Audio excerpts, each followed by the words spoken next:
Hi అండి, అందరికీ నమస్తే. Welcome to Giri garden. ఈరోజు వీడియో ఏంటంటే చూసారా, విరజాజి సన్నజాజి అండి. ఇవి ఎంత బాగా పూస్తున్నాయి చూసారా, పెద్ద మొగ్గ. ఇదండి, చాలా పూలు అయితే పూస్తున్నాయి చూడండి. ఇవ్వండి, ఇది కూడా భూమిలో వేసిందండి. మనకి పైకి ఎక్కి ఇలా పూస్తుంది అన్నమాట. మిద్దె తోటలోకి వచ్చేసి భూమిలో వేసిందే, కింద అక్కడ వేసామన్నమాట. ఇదండి తీగ, అదిగోండి అది అలాగా కింద నుండి వచ్చింది చూడండి. అదిగోండి మొదలు ఎంతలా ఉందో. ఇది వేసి ఒక 8 సంవత్సరాలు అవుతుందండి.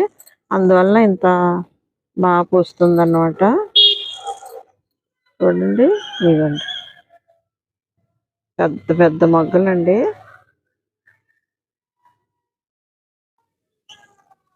ఇవన్నీ మొగ్గలే చూసారా.